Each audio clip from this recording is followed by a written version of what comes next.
There is a great difference of opinion as far as the Muslims are concerned, whether music is allowed or not, whether it's permitted or not. But there is no verse in the Quran directly prohibiting music, but there are indications. Allah says in the Quran, in Surah Luqman, chapter number 31, verse number 6, it says that among them there are those people who purchase idle tales without knowledge and without meaning, and they mislead the people away from the path of Allah subhanahu wa ta'ala, and they ridicule the path of Allah subhanahu wa ta'ala. These are the people who will receive a humiliating punishment. So based on this, if you say tafsir, many of the tafasir says that this idle tales without knowledge, without meaning, refers to un-Islamic songs and the musical instruments, if you read the tafasir. As far as the Prophet prohibiting music, there are various sahih hadiths. So if you read the hadith of Muhammad sallallahu alaihi wasallam, then there will be no doubt whether it's permitted or prohibited. Our beloved Prophet Muhammad sallallahu alaihi wasallam said, it's mentioned in Sahih Bukhari, volume number 7, hadith number 5590. The beloved Prophet said that from among my followers, there will be some people who will make illicit sex, that is adultery and fornication, as well as wearing of silk, drinking intoxicants, and using musical instruments as legal. There will be among my people who will make some things which are illegal, that is adultery, fornication, wearing of silk, having intoxicants, and the playing of musical instruments as legal. Now this hadith, when it says that they will make certain things legal, and we know that intoxicants is haram, we know very well that adultery, fornication is haram, because it is mentioned along with these things which are forbidden, musical instruments are mentioned along with them, it indicates that the Prophet has prohibited them.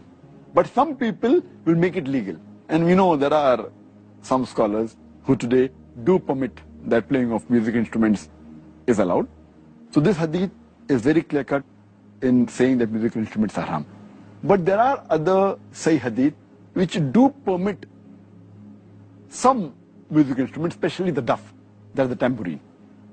If you read the hadith of a beloved Prophet ﷺ of Sahih Bukhari, volume number 5, hadith number 4001, where it is said that Muhammad ﷺ, after consummating his marriage, he came and he sat outside along with one of the Sahabas, when two small girls were playing the tambourine, that is a duff, and they were praising that Sahaba, his father, how he died in jihad.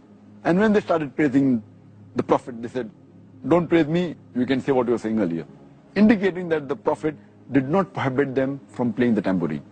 Furthermore, there's a hadith in Sahih Bukhari, volume number 2, hadith number 987, where the Prophet, while he was lying down, his hadith is narrated by Hazrat Aisha, may Allah be pleased with her, she says that two small girls were playing the tambourine and they were singing. When Hazrat Abu Bakr, may Allah be pleased with him, the father of Hazrat Aisha, may Allah be pleased with her, he comes and he says to them, just stop it. Muhammad sallallahu alaihi wasallam was sleeping on a cot. He tells to Hazrat Abu Bakr, may Allah be pleased with him, that let them do it. These are the days of Eid. He said, let them do it. Furthermore, there's a hadith in Tirmidhi, hadith number 3690, where our beloved Prophet Muhammad sallallahu alaihi wasallam, he says that there was a person who approaches the Prophet and tells him that I had vowed to Allah subhanahu wa ta'ala that if you come back victoriously, I will sing and I will play the duff. I will bang the tambourine. The Prophet said, if you have vowed, then do it. If you have not vowed, then don't do it. So these hadith do indicate that musical instruments per se is haram, except for the duff, that is the tambourine. The Prophet did permit it sometimes.